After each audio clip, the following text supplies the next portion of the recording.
सिंधु।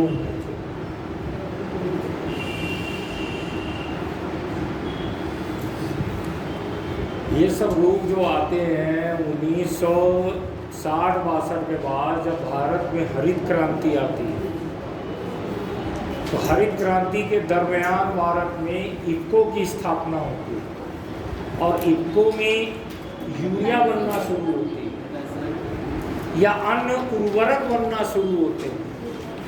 तो वो जो उर्वरक है, यूरिया है, वो खेतों में डाला जाता है। अब यूरिया का पानी बह करके पास में तालाब में या जल स्रोत में जाएगा, अब आप पानी आदमी पिएगा या जानवर पिएगा तो उसमें ये रोग, ठीक है। अब बात करते हैं नए टॉपिक की जिसका नाम है जेनेटिक्स। इसमें देखिए कुछ इम्पोर्टेंट चीज़ें वो समझना है बहुत अच्छे से। फिर इसको ख़त्म करने के बाद सीधा हम इंटर करेंगे बायोटेक्नोलॉजी। तो पहले ये समझते हैं, एक वर्ड होता है इनहेरिटेंस, एक वर्ड होता है हेरिडिटी। देखिए यहाँ पर क्या है कि कुछ चीज़ों को समझ लीजिए और कुछ चीज़ों को जो एनसीईआरटी अगर आपके पास नहीं है तो कक्षा 6 से लेकर के कक्षा 10 तक की एनसीईआरटी पढ़ना बहुत ज़रूरी है। जहाँ से हमको लिखाना मैं लिखाऊंगा, लेकिन कुछ चीज़ें ऐसी हैं जो आप समझ लीजिए एनसीईआरटी में आप पढ़िए, क्योंकि उसको लिखाने में समय बहुत खराब होता है। तो एनसीईआरटी कक्षा 6 से कक्षा 10 तक की साइंस की होनी बहुत जरूरी होती है। तो पहले ये समझते हैं कि इसका मायने क्या होता है। हेरिडिटी या इनहेरिटेंस, इसको हिंदी में कहते हैं वंशागति। वंशागति, वंशागति, वंशागति क्या होती है? हेरिडिटी या इनहेरिटेंस क्या होता है? एक पीढ़ी से दूसरी पीढ़ी में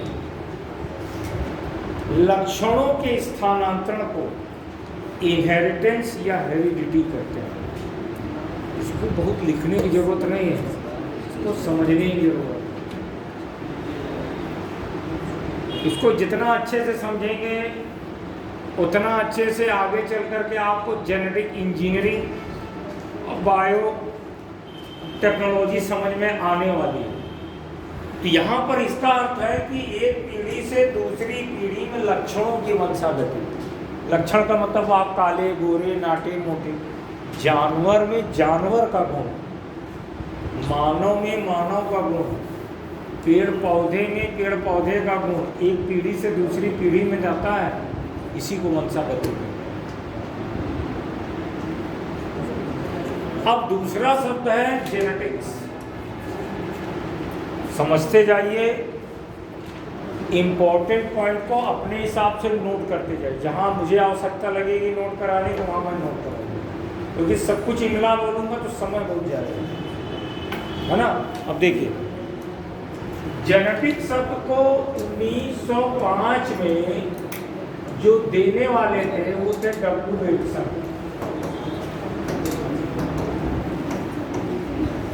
जेनेटिक शब्द को 1905 में डब्ल्यू विल्सन ने दिया।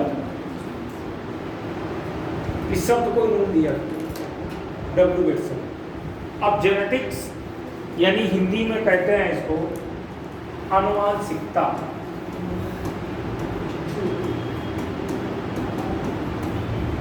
इसका मायने क्या होता है, इसका अर्थ क्या निकलता है? इसका अर्थ ये निकलता है कि एक पीढ़ी से दूसरी बात को ध्यान से सुनने की कोशिश करिए।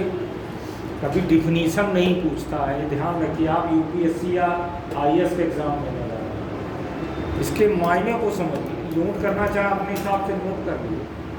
देखिए, इसका जो अर्थ होता है, एक पीढ़ी से दूसरी पीढ़ी में लक्षणों के स्थानांतरण की विधियाँ। यानी एक पीढ़ी से दूसरी पीढ़ी में लक्षण कैसे जाता है।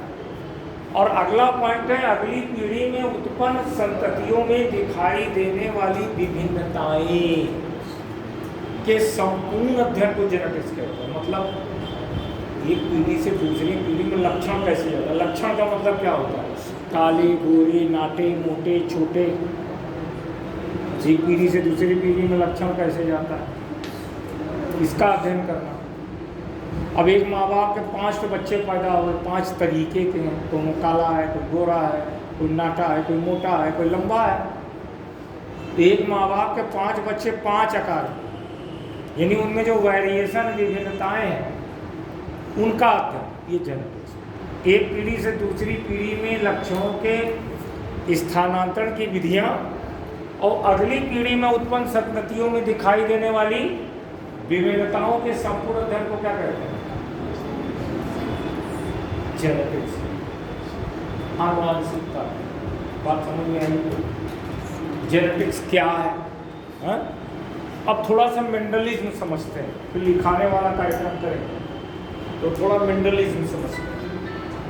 अब होता क्या है, ये तो मैंने जेनेटिक्स के बारे में बताया। अब बात करते हैं फादर ऑफ जेनेटिक्स के बारे में। अपने हिसाब से नोट करना चाहेंगे तो नोट कर लीजिएगा। Father of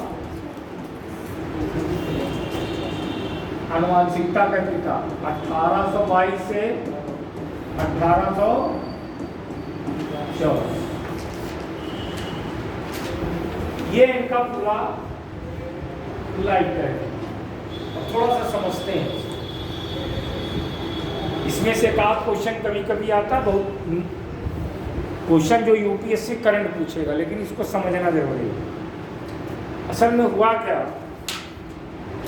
Gregor John Mendel साहब जो थे वो एक गणितज्ञ थे।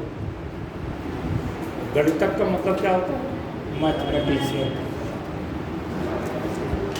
और एक पादरी भी थे, चर्च में फादर थे, पादरी थे। गणितज्ञ में मैथ को अच्छी तरह जानते थे, तो बच्चों को मैथ भी पढ़ाते थे।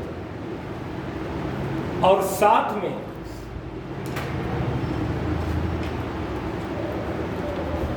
चर्च में पादरी भी थे। तो कई बार जब चर्च से बाहर निकलते थे तो वहाँ बहुत सारे फसलों की खेती होती थी,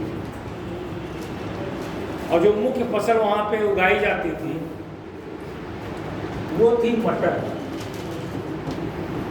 मटर यानी पायसम सटाइवम। तो ये पायसम सटाइवम पर मेंडल ने देखा कि कुछ पौधे लंबे हैं, कुछ बौने हैं, कुछ पौधों में पुष्प बैंगनी रंग के हैं, कुछ में सफेद रंग के हैं, कुछ के बीज गोल है, कुछ के बीज झुर्रीदार है। तो इस तरीके से, चूंकि वे बायोलॉजिस्ट नहीं थे, ध्यान रखिएगा, एक गणितज्ञ थे, तो देखते थे कुछ पौधे लंबे बौने हैं और इतना अंतर क्यों। तो इन्होंने जिज्ञासावश उन्होंने सोचा कि ऐसा क्यों हो रहा है। तो उन्होंने क्या किया, 7 विपरीत लक्षणों को चुना। लंबा बौना करके, लंबा बौना, गोल बीज का झुर्रीदार, जो कक्षा 9-10 किताब में जाएंगे वो विस्तृत रूप से दिया हुआ, ठीक है। तो उन्होंने 7 विपरीत लक्षण को चुना। 8 वर्ष तक प्रयोग, 8 वर्ष तक जब प्रयोग किया, 8 वर्षों तक, तो उन्होंने प्रयोग क्या किया ये समझते हैं। उन्होंने क्या किया, लंबा पौधा ले लिया और बौना का क्रॉस करा दिया। लंबा बौना का क्रॉस कराया तो प्रथम पीढ़ी में सब लंबा ही आया। तो मन में जिज्ञासा नहीं होगी कि लंबा आ रहा, बौना कहाँ चला गया, ऐसी जिज्ञासा होगी। तो उन्होंने जो प्रथम पीढ़ी, जब दोनों क्रॉस कराएंगे तो बीज है ना बना होगा, बीज को मिट्टी में डालेंगे तो पौधा बना होगा। अब F1 पीढ़ी के पौधों को आपस में क्रॉस करा, क्या आ गई, F2 पीढ़ी आ गई। F2 पीढ़ी में क्या आया, लंबा आया। अब चूंकि वो एक गणितज्ञ, हर आदमी का एक माइंड सेट होता है। इतिहास वाले का इतिहास माइंड सेट होगा, साइंस वाला होगा तो साइंस का माइंड सेट होगा, मैथ वाला होगा तो मैथ का माइंड सेट होगा। सबका माइंड सेट होता है। तो उनका माइंड सेट क्या था, मैथ वाला। तब उन्होंने यहाँ पर स्टैटिक्स यानी पहली बार मैथ का यानी स्टैटिस्टिक्स का प्रयोग बायोलॉजी में उन्होंने किया। कैसे किया, यहाँ पर लगा दिया कैपिटल टी स्मॉल टी। चूँकि ये शुद्ध लंबा नहीं है तो उसको कह दिया कैपिटल टी स्मॉल टी। अब इसी में क्या है, कैपिटल टी स्मॉल, चूँकि ये शुद्ध लंबा नहीं तो इसको उन्होंने कह दिया हाइब्रिड। अब इन दोनों को जब क्रॉस कराया तो ये कैसे आया, जब इन दोनों को क्रॉस कराया तो इसका जो रेशियो आया 3:1 कैसे आया,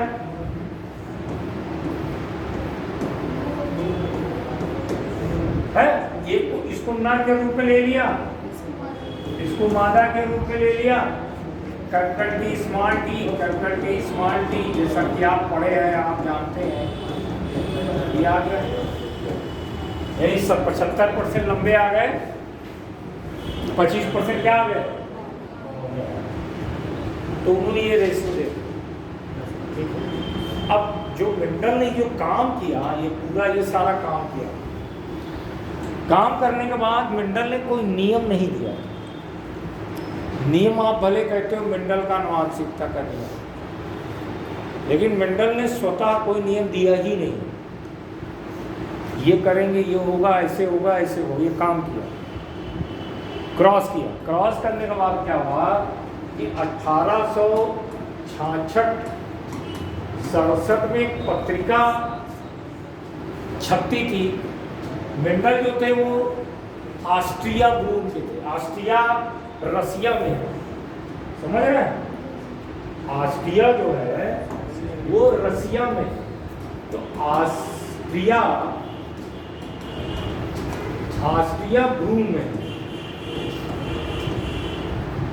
यहाँ एक पत्रिका छपती थी जिसका नाम था प्रोसीडिंग नेचुरल साइंस सोसाइटी के वॉल्यूम 4 में जो मेंडल ने काम किया 8 वर्षों तक। तो इस जमाने में नेट तो होता नहीं था कि काम करें और नेट पर डाल दें, सब लोग देख लें। तो उन्होंने काम किया तो साइंस मैगजीन निकलती थी जिसका नाम ये था। तो अपने कार्य को इसमें प्रकाशित किया। इस शीर्षक पर शीर्षक रखा हाइब्रिड डाइजेशन इन प्लांट। इस शीर्षक पर उन्होंने अपने कार्य को क्या कर दिया, प्रकाशित कर दिया। और उस समय कोई नहीं जानता था। ध्यान से सुनिएगा, यहां से चलेगा तब करंट समझ में आएगा, नहीं तो फिर समझ में नहीं आएगा। तब उन्होंने इसमें क्या किया, प्रकाशित कर दिया। उसके बाद मेंडल की मृत्यु हो गई 1814। उस समय कोई नियम नहीं दिया, ये करते दिए। मेंडल की जब मृत्यु हो गई 1814, उस समय मेंडल की बात लोग नहीं समझ पा रहे थे। उसका कारण यह था कि उस जमाने में जैव विकास पर एक किताब छपी थी, on the origin of species, Darwin के द्वारा। वो यूरोप में इतनी पॉपुलर थी कि वहाँ लोग बाइबिल के बाद उस किताब को स्थान देते। वैसे भी देखिए यूरोपीय देशों में लोग पढ़ते हैं। आप गूगल करके देखेंगे दुनिया में सबसे ज़्यादा पढ़ने वाले लोग USA अमेरिका सबसे ज़्यादा पढ़ने वाले लोग, ज्ञान के साथ ही लक्ष्मियाँ। इसीलिए ट्रम्प गुंडाई कर रहा है तो किसी देश के प्रधानमंत्री की औकात नहीं उसके सामने बोले। ये सबसे बड़ी चीज़ है। तो मेंडल का जो वर्क था, मेंडल की खत्म हो गए तो 3 अलग अलग देश थे। मेंडल के समय में मेंडल पॉपुलर नहीं हो क्योंकि उस समय डार्विन टॉप पे थे। डार्विन और लेमार्किज्म क्या था? 5 मिनट थोड़ा समझते हैं, बाकी आप किताब में पढ़िएगा। जैव विकास पर डार्विन और लेमार्क दोनों ने कहा। लेमार्क और डार्विन में अंतर क्या है? देखिए, लेमार्क का ये कहना था कि पहले जो थे घास का मैदान था, धीरे धीरे घास का मैदान खत्म होने लगा, घास का मैदान धीरे धीरे खत्म होने लगा। तो जो जिराफ थे उन्होंने अपनी गर्दन उछालना शुरू की, धीरे धीरे उनकी गर्दन लंबी हुई और वो ऊंचे ऊंचे पेड़ से खाना खाने लगे। ये उन्होंने जिस अंग को ज़्यादा उपयोग करो वो अंग ज़्यादा मजबूत होगा। लेकिन इसको लोगों ने क्रिटिसाइज किया कि पहलवान का लड़का पहलवान नहीं होता, ये कैसे होगा। अब वही डार्विन को देखिए, डार्विन ने इसी बात को समझाया, लेकिन उनके समझाने का तरीका ऐसा था कि वो ज़्यादा फेमस हो। डार्विन ने कहा भैया 2 तरीके लीजिए आप, छोटी गर्दन वाले, लंबी गर्दन वाले। छोटे गर्दन वाले को खाना नहीं मिला, गायब हो गया, और लंबी गर्दन वाला बच गया। और यहीं से उन्होंने एक शब्द का इस्तेमाल किया, योग्यता की उत्तरजीविता। Survival is the fittest. ये डार्विन ने कहा कि प्रकृति अपने आप सिलेक्शन करे। तो डार्विन की जो ये किताब थी on the origin of species, ये यूरोप में बहुत पॉपुलर है, ये लोग पढ़ते थे। इसके आगे मेंडल की बात समझ नहीं पा रहे थे, क्योंकि मेंडल एक नई चीज लेके आ रहे थे। वो कह रहे थे कि जो लंबेपन का कारक है वो बौनेपन के कारक पर क्या है। फिर जब मेंडल की मृत्यु हो गई तो सन 1900 का दौर आता है, समझिए बात। मेंडल की जब मृत्यु हो जाती है तो 1900 का दौर आता है। 1900 का दौर आता है, 1900। 3 अलग अलग देश के वैज्ञानिक होते हैं। एक का नाम होता है Erich von Tschermak, Carl Correns,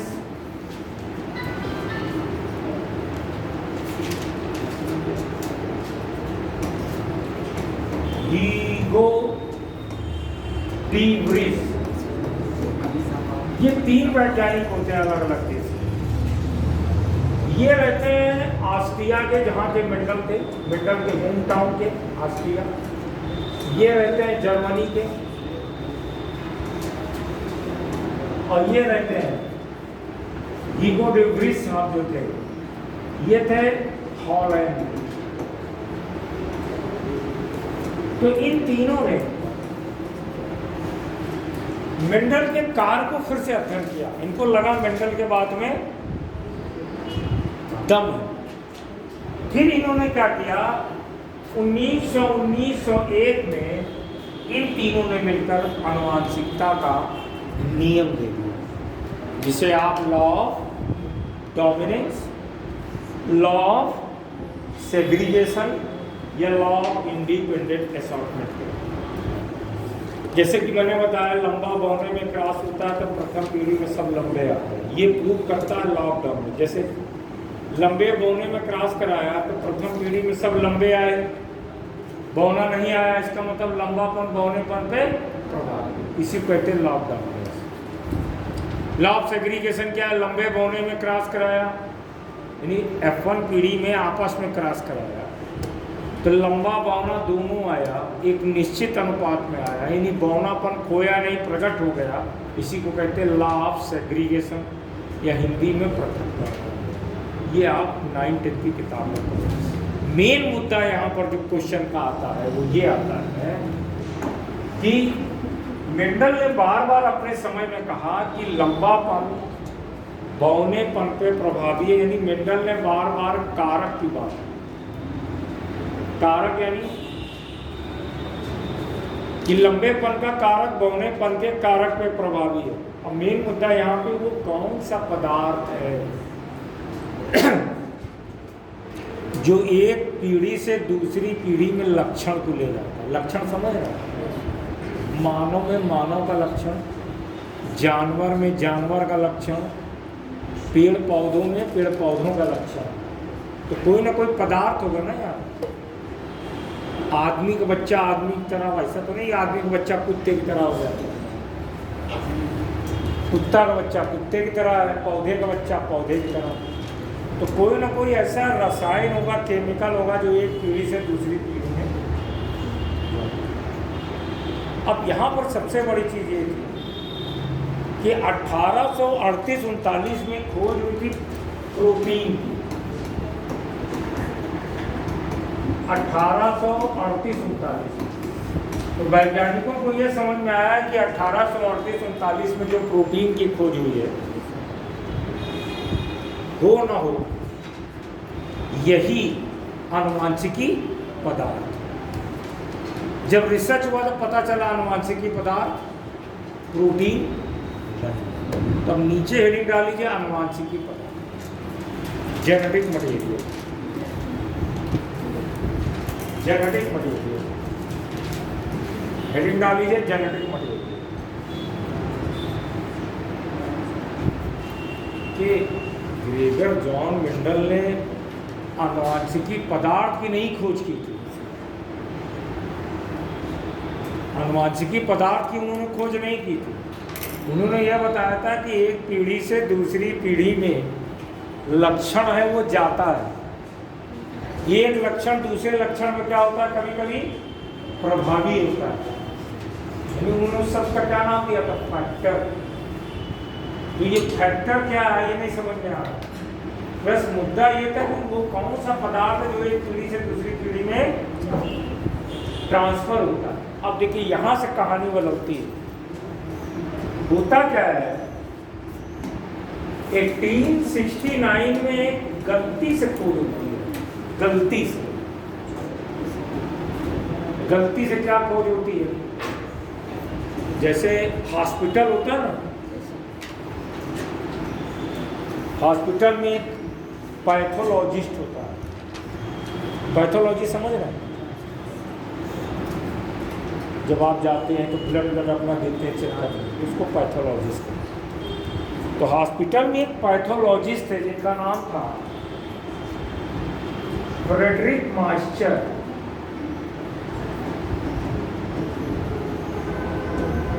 Frederick Master. तो फ्रेडरिक मास्टर, जो किसी को चोट लगती है तो देखा होगा, जब चोट लगती है तो ब्लीडिंग होती है। चोट लगे अगर घाव बना रहेगा तो उसमें मवाद नहीं पड़ेगा, पस। तो किसी ने रुई में मवाद को पोंछ करके फेंका हुआ था, तो उन्होंने उस मवाद को लिया, एक माइक्रोस्कोप में और अध्ययन किया। अगर उस समय भारत के संदर्भ को देखें, भारत की बहुत हालत खराब थी। इसका कारण आप समझ रहे हैं, यहाँ बेवकूफ़ी पूर्ण जो धार्मिक मान्यताओं को का चादर लपेटे लोग घूम रहे, परंपरा, जैसे नए युग के बच्चे हैं, इसलिए उनको धर्म पर अपना भरोसा नहीं है। जब दादा कहेंगे कि गीता पढ़ लो, कहना ये जो धार्मिक परंपराएं मान्यताओं में लिप्त थे, वहाँ पर देखिए क्या होता है, रिसर्च हो रहा है। दुनिया में सबसे ज़्यादा पढ़े लिखे लोग मिलते हैं, सबसे आगे जानते कौन से कौन मिलते हैं, Mark Zuckerberg, Elon Musk, Einstein, Madame Curie. बता दीजिए और किस कौन में इतने ज़्यादा लोग दुनिया में सबसे, दुनिया में राज कौन करते हैं इस समय भी राज कर रहे हैं, कौन? अब जो जितना भी आप नेट में यूज़ कर रहे हो, फेसबुक, पैसा जा रहा है किसके अकाउंट में जा रहा है, क्लियर वो राज कर रहा है। उनका दिमाग एक के दिमाग की। अमेरिका में सब बहुत संख्या है यहूदी, सबसे टॉप पे वहाँ यहूदी ही है। इजराइल तो पूरा यहूदी है ही। पूरे विश्व में राज करता है। और धर्म के लोग क्या करेंगे? बस लड़ते रहो, ये कहे तोड़ा, वो कहे तोड़ा, ऐसे कहे किया, वो किताब में ये लिखा, उसमें ये लिखा, बस यही में लड़े हैं। वो चाहते हैं कि हम लड़ते रहें और वो ऐसे करते रहें। गलत कह रहा हूँ, क्योंकि यहाँ हम फंसे हैं। मंदिर टूट गया, ये बन गया तो मंदिर को बना देंगे, लगे। और वहाँ देखिए राज कर रहा है पूरी दुनिया में। ये है स्थिति, अंतर वहाँ की सोच और यहाँ की सोच है। तो इन्होंने पश्चिम को जब लिया, अब पश्चिम को अध्ययन किया ऐसे ही गलती से, तो उसमें एक विशेष प्रकार के पदार्थ को देखा जो उस वक्त तक उस पदार्थ की खोज नहीं है। क्योंकि क्या होता है कि बायोलॉजी का जो हाथ पैर होता है वो फिजिक्स और केमिस्ट्री है। तो जब उन्होंने उस पदार्थ को खोजा पस सेल्स से, पस सेल्स क्या है? ये प्रकार की WBC तो है, डेड बॉडी ऑफ WBC होंगी, इसमें मरे हुए बैक्टीरिया भी यही होगा। तो जब इसमें उन्होंने अध्ययन किया तो उसमें एक विशेष प्रकार के केमिकल को देखा, रासायनिक, और उसका नाम रखा न्यूक्लिन। ये बात है 1869। खोजा होगा, कुछ होगा, मामला ठंडे बस्ते में चला गया। ये होता है, ये होता है, इन्होंने बताया, ठंडे बस्ते में पड़ा, कोई ध्यान नहीं दिया। फिर लगभग 30 साल के बाद 1899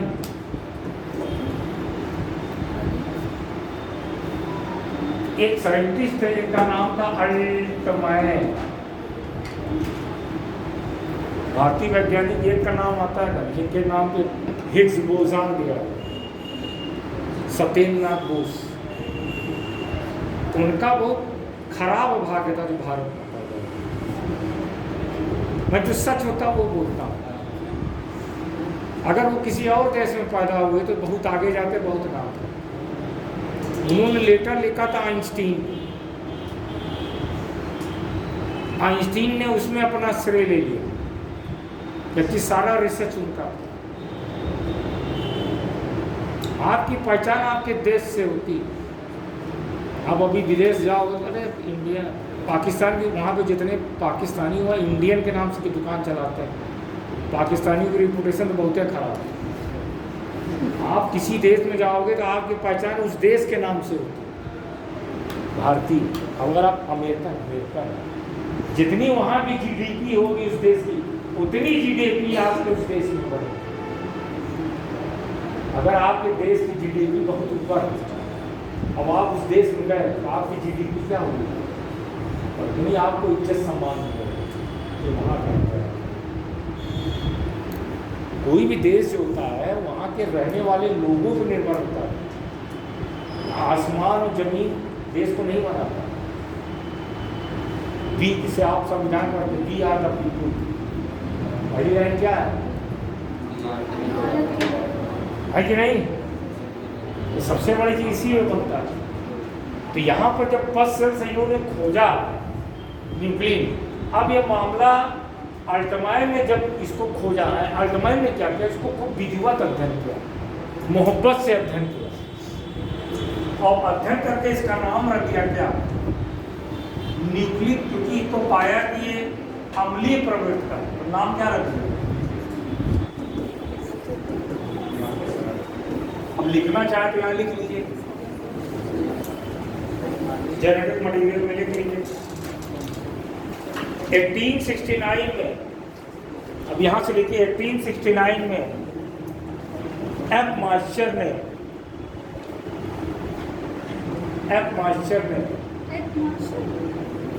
ये लिखा MISCHER, एफ मास्टर ने पस सेल से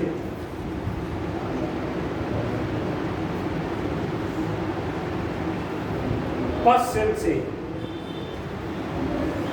यानी मवाद कोशिका से एक विशेष प्रकार के रसायन को खोजा, इसका नाम न्यूक्लिन रखा।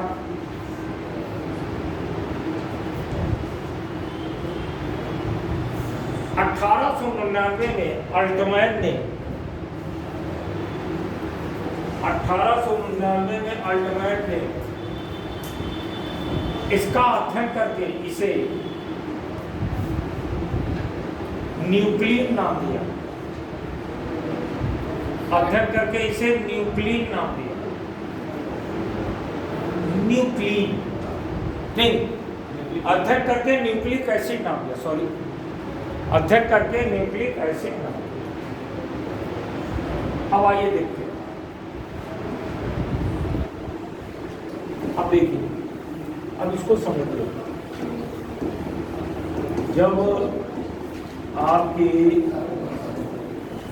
अल्टमैन ने इसका विधिवत अध्ययन किया तो इनको मिला कि ये जो रसायन है वो एक पीढ़ी से दूसरी पीढ़ी में लक्षण को ले जा रहा है।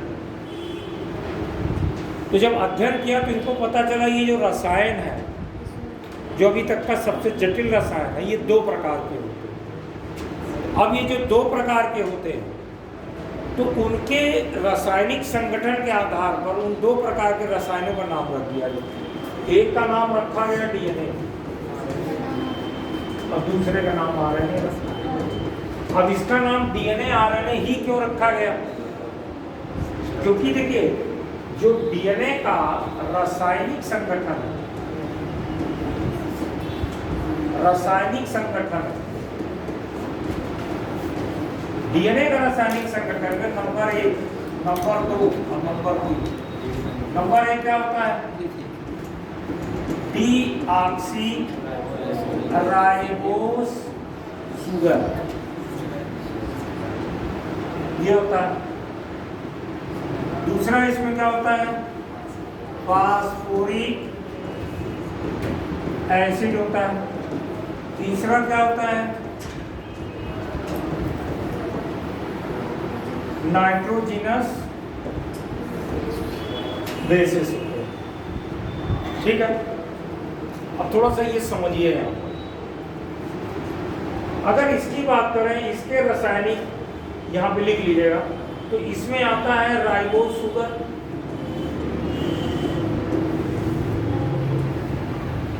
दूसरा इसमें आता है फास्फोरिक एसिड, तीसरा आता है नाइट्रोजिनस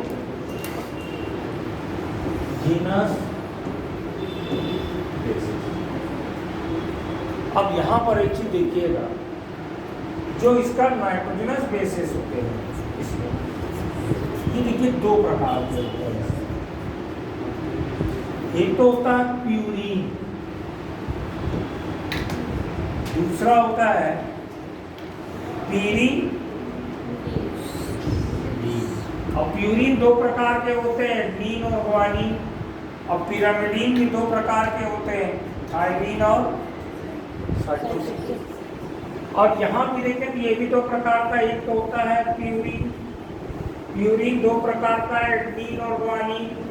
और पिरिमिडीन भी दो प्रकार का है, लेकिन यहाँ थोड़ा अंतर हो जाता है, एक तो यूरेसिल, दूसरा साइटोसिन। पहले इसको बना लीजिए तो फिर समझाएं।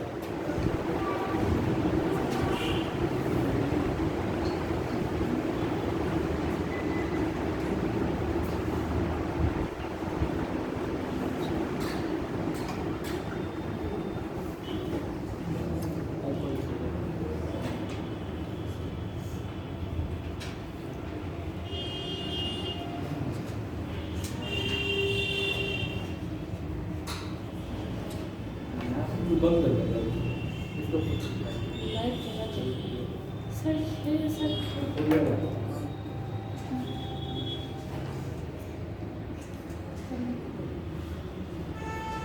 दिख रहा है ना आप लोगों को? अब देखिए, इसको समझिए। ये इन्होंने क्या बताया, अध्ययन किया, एनालिसिस किया अनुवांशिकी पदार्थ का। ये पहले तो ये टेस्ट किया कि अनुवांशिकी पदार्थ है कि नहीं। फिर उन्होंने जब अध्ययन किया तो दो प्रकार का मिला। दो प्रकार कैसे मिला, उसकी दोनों का जो रासायनिक संगठन था वो अलग अलग। अलग अलग क्या था? क्योंकि जो डीएनए था वो डीऑक्सीराइबोज शुगर से बना, ये 5 कार्बन वाला होता है। इसको क्या कहते हैं? Pentose sugar. जैसे हेक्सोज शुगर 6 कार्बन का होता है। फास्फोरिक एसिड और नाइट्रोजनस बेसिस में जो देखेंगे तो ए का मतलब एडेनिन होता है, ये आप जानते होंगे, हमको नहीं लगता कि आपको लिखाना जरूरी है। ए का मतलब एडेनिन है, जी का मतलब ग्वानिन है और टी का मतलब थायमिन है, सी का मतलब साइटोसिन। अब इन दोनों में अंतर देखें तो एक तो इसमें राइबोज शुगर है, इसमें डीऑक्सीराइबोज शुगर है, इसमें यहाँ थायमिन है, इसकी जगह पे यहाँ पर क्या है? यूरेसिल। ये तो बेसिक अंतर होता है, इसकी केमिस्ट्री में अंतर होता है। लेकिन जो अंतर आपको समझना है, जो क्वेश्चन आपसे बनता है वो समझिए। ये तो केमिस्ट्री में दोनों के अंतर होता है।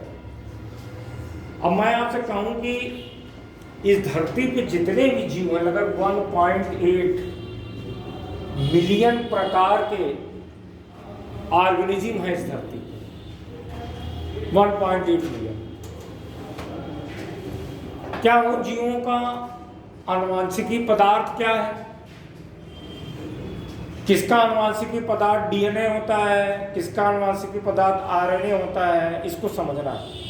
क्योंकि इस धरती पे जितने भी जीव हैं, मानव हो, पेड़ पौधे हो, जीवाणु हो या हम आप हो, जितने भी हैं जानवर, सबका आनुवांशिकी पदार्थ डीएनए ही होता है। आपका, हमारा, पेड़ पौधे का, जीवाणु का, जानवरों का, जब सबका आनुवांशिकी पदार्थ डीएनए ही होता है तो यह आरएनए क्यों होता है? अब देखिए यहां पर क्या होता है, कुछ वायरस प्रकृति में ऐसे पाए जाते हैं। क्या पाए जाते हैं? वायरस, विषाणु।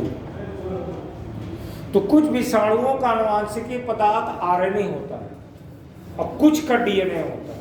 और जिन विषाणुओं का आनुवांशिकी पदार्थ आरएनए होता है उनसे जो हमको रोग होता है वो ज़्यादा खतरनाक है। जैसे कोविड को ले लीजिए, चिकनगुनिया को ले लीजिए, या आप डेंगू फीवर को ले लीजिए, ये सारे रोग आरएनए वायरस से होते हैं। और जिन वायरस का, कुछ वायरस का डीएनए होता है, कुछ का आरएनए होता है। अब अगर हम आप या पेड़ पौधे या जानवर है, उनका आनुवांशिकी पदार्थ डीएनए है, तो उनमें क्या आरएनए होता है? तो उत्तर उनमें आरएनए भी होता है। उनमें तब आरएनए डीएनए का असिस्टेंट होता है। क्या होता है? आरएनए डीएनए का असिस्टेंट होता है। कैसे होता है वो मैं थोड़ा सा रुकिए बताता हूँ। यानी हमारे आपके शरीर में कोशिका में केंद्रक में डीएनए है, तो डीएनए उस कोशिका का मालिक है, लेकिन उस कोशिका में मालिक तो डीएनए है, लेकिन कुछ उसने मैनेजर बना के रखा है।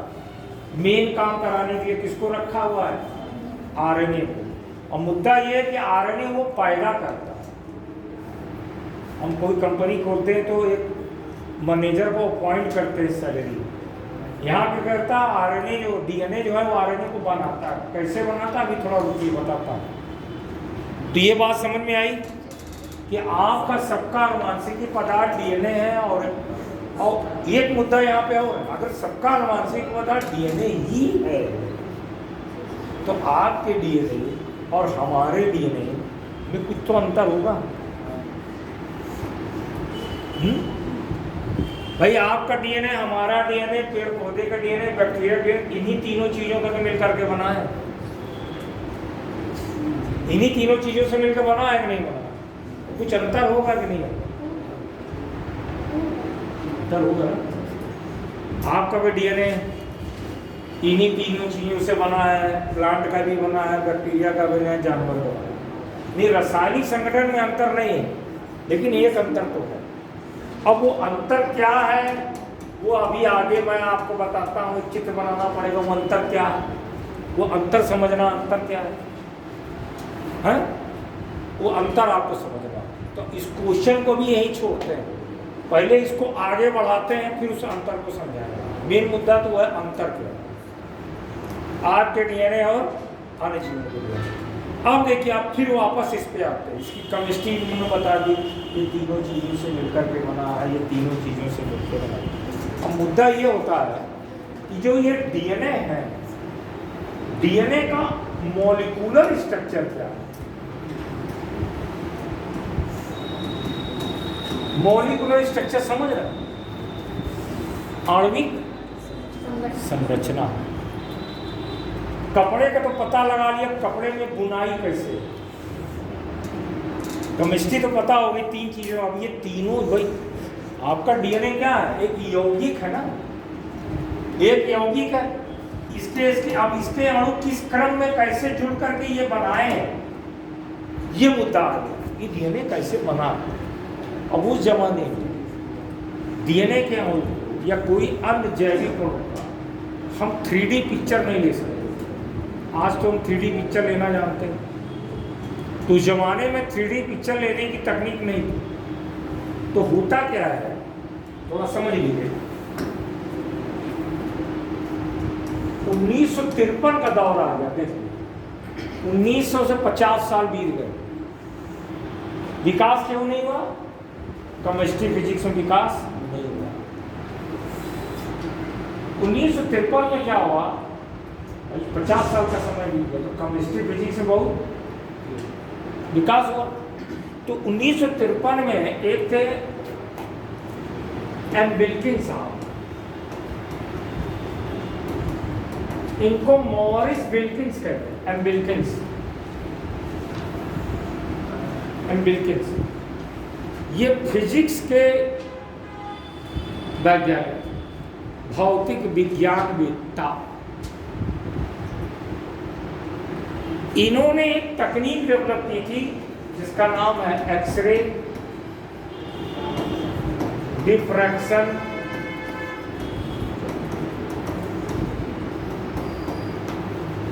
टेक्नोलॉजी, एक्स किरण विवर्तन तकनीक। और 1953 में देखिए, जब कोई वैज्ञानिक कुछ खोजता है तो एक लेक्चर थिएटर में और वैज्ञानिकों को बुला करके अपने खोज के संदर्भ में बताता है कि नहीं बताता। तो एक लेक्चर थिएटर में ये लेक्चर दे रहे थे किसके बारे में? इसको हिंदी में कहते हैं एक्स किरण विवर्तन तकनीक। और उस लेक्चर थिएटर में दो बंदे और बैठे थे, जेडी वाटसन और दूसरे थे एफ.एच. क्रीक। इन दोनों ने मेंडल के इन दोनों ने इस लेक्चर को सुना, यानी ये बता रहे थे कैसे। और इन दोनों का जो कार्य था, ये चाह रहे थे किसी तरह से डीएनए की संरचना हम समझ लें, कैसे डीएनए का और वो संरचना जानने की कोशिश कर रहे हैं। और इनकी तकनीक का इन दोनों ने उपयोग किया और 1953 में ही डीएनए डबल हेलिकल मॉडल, जिसे आप हिंदी में कहते हैं डीएनए की द्विकुंडलिक। और इसके लिए 1962 का इन दोनों को नोबेल मिला। जबकि देखिए, जब नोबेल मिलता है तो किसी खोज के लिए मैक्सिमम 3 लोगों को मिल सकता है, शायद जानते होंगे आप। तीसरा शेयर इनको दिया गया, लेकिन इन्होंने लेने से इनकार कर दिया। शायद इतिहास में पहली बार ऐसा हुआ। इन्होंने कहा कि कोई मेरे लेक्चर को सुन करके फायदा उठाता है, मुझे नहीं। भैया आप नोबेल नहीं लिए, दिल तो बड़ा कर लिए, दर्द तो हो गया ना। और उस दर्द का परिणाम था कि इन्होंने बाद में किताब लिखी। उस किताब का नाम रखा the third man of double helix. The third man of double helix इन्होंने किताब लिखी थी, एम्ब्रिज में 2004 में प्रकाशित हुई, जिसका नाम है the third man of double helix. किताब प्रकाशित हुई, इन्होंने लिखी, एम्ब्रिज के साथ। समझ बात इतनी आई। अब क्या हुआ कि जब ये जो जेडी वाटसन और एफएससी क्रिक ने जब डीएनए का डबल हेलिकल मॉडल लिया, अब मॉडल क्या है आइए इसको देखते हैं। अब हेडिंग डाल लीजिए डीएनए का डबल हेलिकल मॉडल। चित्र बना लिए होंगे, समझ गए होंगे। डीएनए का डबल हेलिकल मॉडल लिख लीजिए। हेलिकल मॉडल कहते हैं या हेलिक्स कहते हैं, डबल हेलिक्स भी कहते हैं। डीएनए का double helix model, helix model भी कह सकते हैं, हेलिक्स मॉडल भी कह सकते हैं, डबल हेलिक्स मॉडल भी कह सकते हैं। अब थोड़ा वहां खत्म हो जाए तो फिर आपको 1 बजे से लेके क्लास सही है, तो बच्चों की देर हो जाती है, निकल जाती है। वहाँ खत्म होगा, टेक्नोलॉजी में करेंगे कि 1 बजे से।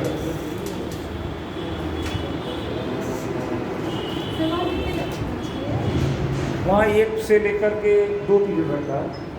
वहाँ पे अभी बच्चे होते हैं, अभी लगे रहता है 8-10 दिन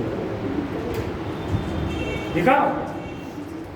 अब देखिए समझिए, आपको इतना समझ में आया। वाटसन क्रिक ने इस तकनीक का उपयोग करके डीएनए के आणविक संरचना को बताया। तो आइए देखते हैं डीएनए की आणविक संरचना कैसे होती है।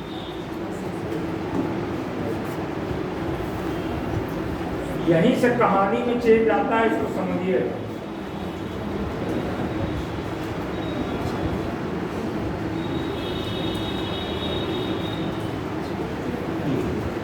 ये डीएनए की द्विकुंडली संरचना है, जिसकी जो मोटाई अगर आप देखें, थोड़ा सा इसकी मोटाई देखेंगे आप तो ये 20 एंगस्ट्रॉम होती है। अब एक चक्कर जितनी दूरी की जो लंबाई होती है 34 एंगस्ट्रॉम, और इसमें एडेनिन हमेशा थाइमिन से, गुआनिन हमेशा साइटोसिन से, एडेनिन हमेशा थाइमिन से,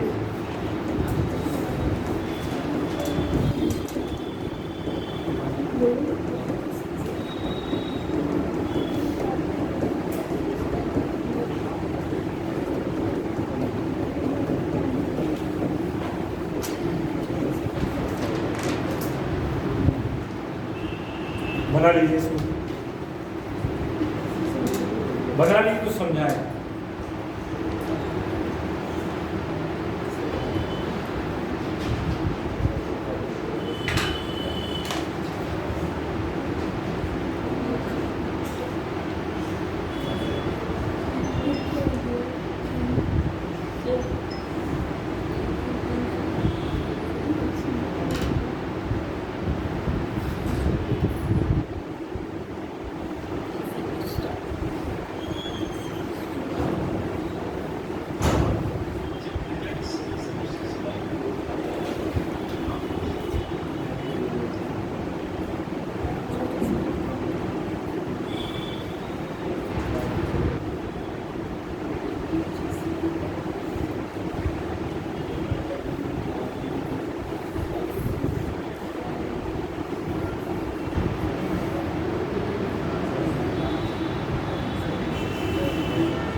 बना लिए, बना लीजिए।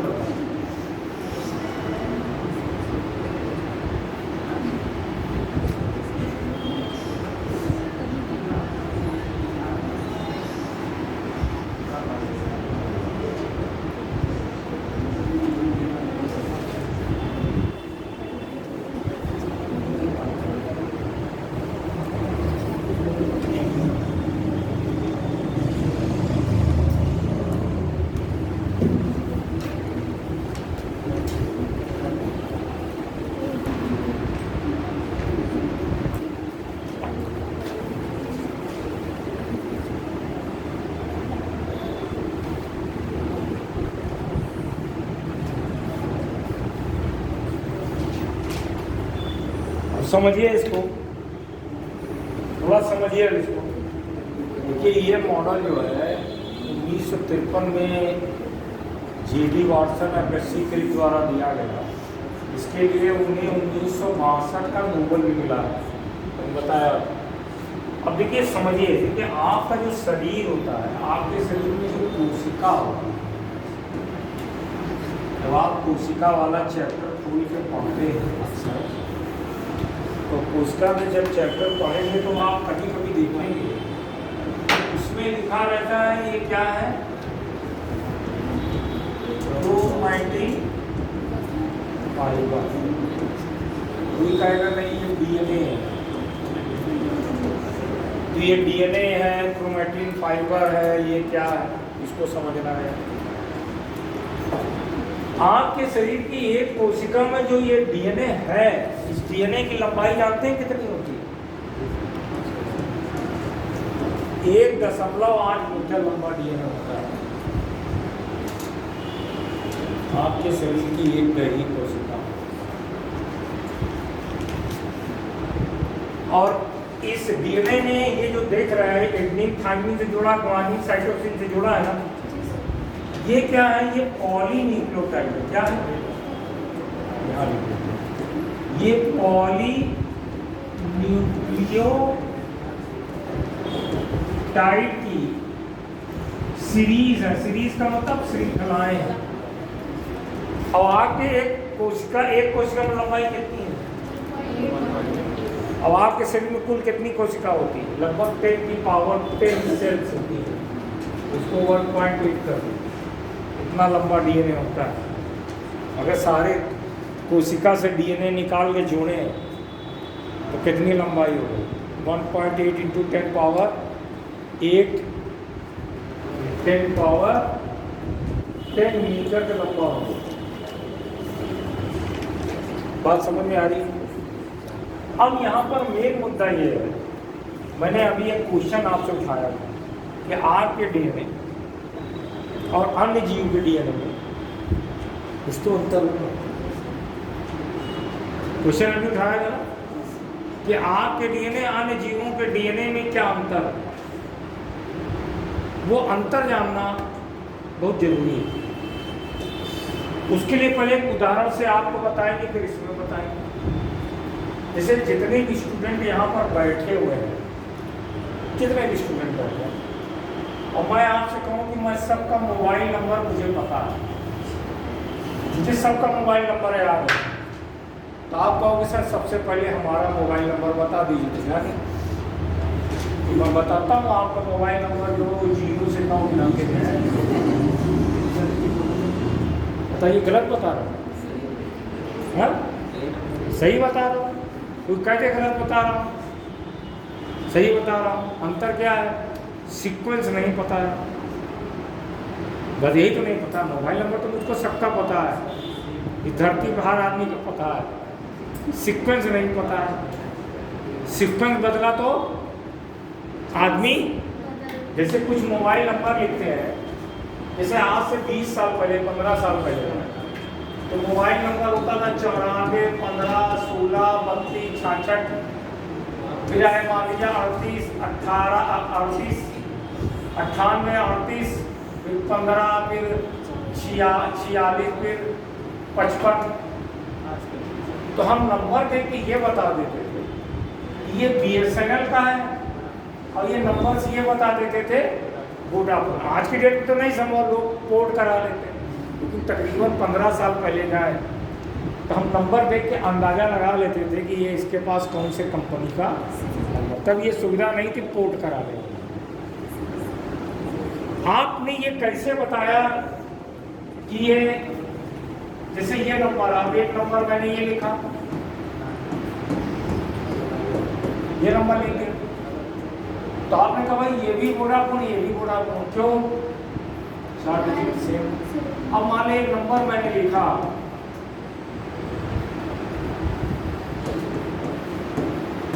अब ये नंबर मिलता जुलता है, क्योंकि दोनों एक ही कंपनी का। अब कितने लोगों को मोबाइल नंबर बांट सकते हैं? मोबाइल नंबर कितनों को बांट सकते हैं? अरे अनलिमिटेड लोग यार, वही में सोच रहे हो। मोबाइल नंबर अनलिमिटेड लोगों को बांट सकते हैं, हैं? किसी को भी मोबाइल नंबर दे सकते हैं आप, डिजिट बस सीक्वेंस बदल जाएगा। अब हम आप क्या है, उसी तरीके से ये है, इसमें जो नंबर है वो ये है बेस पेयर। आप में हमारे में क्या अंतर है? सीक्वेंस का, बेस पेयर के सीक्वेंस। अब हम आप क्या है, मनुष्य हैं, तो हमारे आपके डीएनए में वही अंतर है जो दो एक कंपनी के नंबर में, दोनों एक एक कंपनी के नंबर है, ये मैच कर रहा है नहीं मैच कर रहा। हम लोग एक कंपनी के मनुष्य हैं, तो हमारे आपके डीएनए में वही अंतर है जो एक कंपनी के दो मोबाइल नंबर में। अब आपके डीएनए और डॉग के डीएनए में वही अंतर है जो दो अलग अलग कंपनी के नंबर। यहाँ पे सीक्वेंस बहुत अलग अलग है, यहाँ पे सीक्वेंस काफी मिलता जुलता। समझ में आ रहा है? आपके डीएनए में और आपके डीएनए और आपके घर वालों के डीएनए में समानता क्या होती है और बढ़ जाती है। जैसे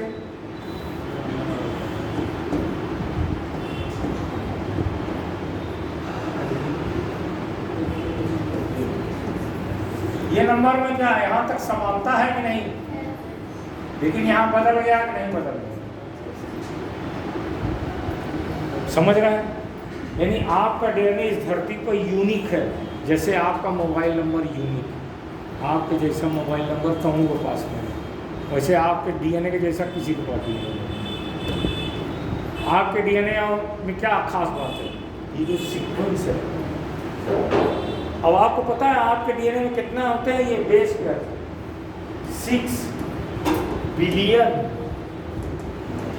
बेस पेयर। आपकी एक दैहिक कोशिका कितने base pair? 6 billion base pair. यानी आपके जैसा डीएनए इस धरती पे किसी के पास, जैसे आपका मोबाइल नंबर यूनिक, वैसे आपका, समझ में इतनी बात आई, डीएनए का डबल हेलिकल मॉडल। तो अब आप, हाँ, मतलब किसी किसी का डीएनए तो अलग है, जैसे किसी किसी का मतलब ऐसे भी रहता होगा, किसी किसी का जानवर का कैसे रहता है, मतलब किसी डीएनए का किसी का डीएनए सीधा रहता होगा, किसी का टेढ़ा हो जाता है। नहीं, जैसे किसी जानवर या मतलब उसका नहीं रहता है सब कैसे। जैसे आपका डीएनए है, आपके मोबाइल नंबर मेरे मोबाइल नंबर हमारे आपके नहीं कह रहे, मोबाइल नंबर में अंतर हो जाता अंतर है क्या? मतलब चेंज क्या ज़्यादा नहीं, क्या चीज है बताओ तो। सीक्वेंस में अंतर है ना, सीक्वेंस में अंतर है कि नहीं है? मोबाइल नंबर आपका 0 से 9 के बीच में, मेरा भी 0 से 9 के बीच में, तो सीक्वेंस में अंतर है कि नहीं है? तो वही अंतर आपके डीएनए और जानवर के डीएनए में होगा भाई।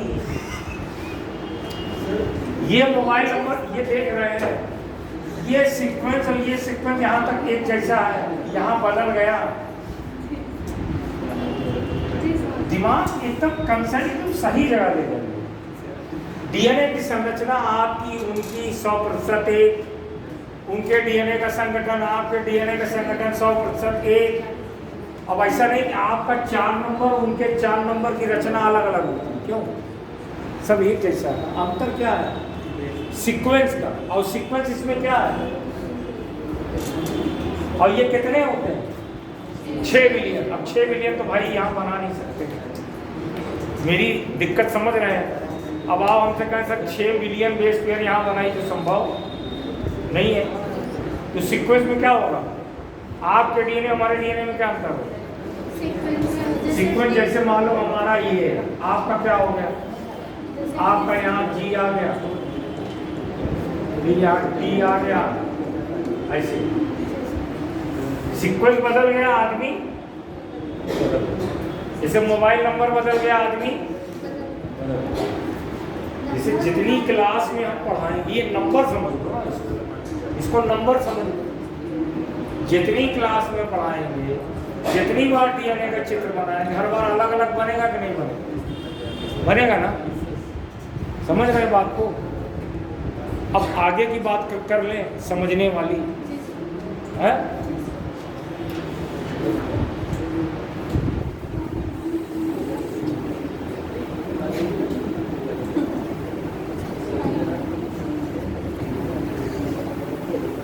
समझिए आप।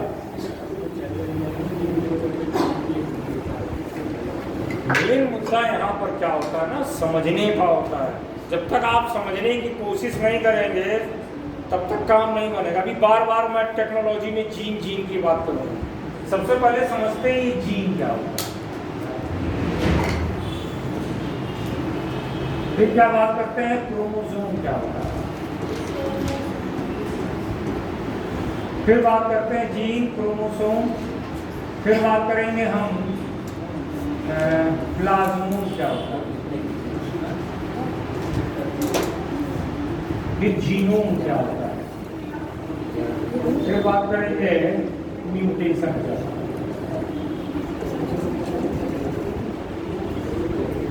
इतनी चीज की बात करते हैं।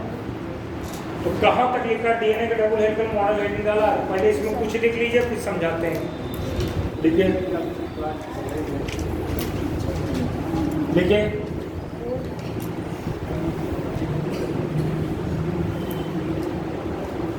लिखिए। सन 1953 में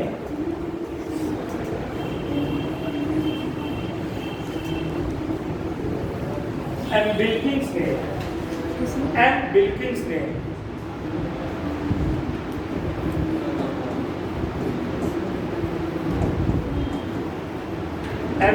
ने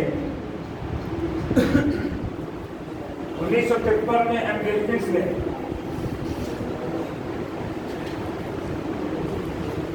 एक्सरे डिफ्रैक्शन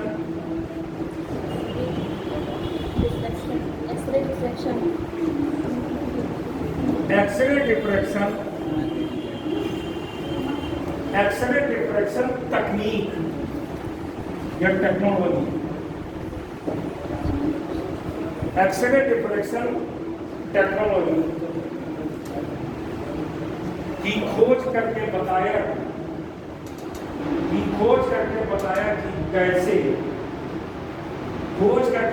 कि कैसे किसी भी जैविक अणु का कैसे किसी भी जैविक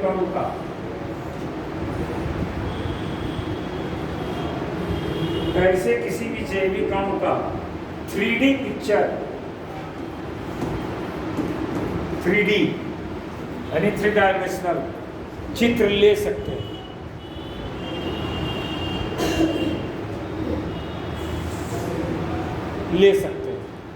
आगे देखिए।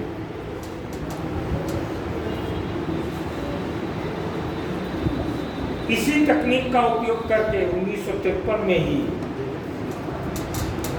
वाटसन और क्रिक ने इसी तकनीक का उपयोग करके 1953 में वाटसन और क्रिक ने डीएनए की द्विकुंडली संरचना को दे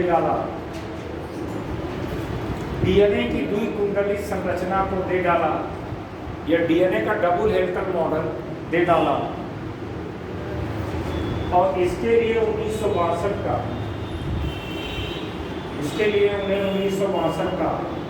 नोबेल पुरस्कार भी मिला।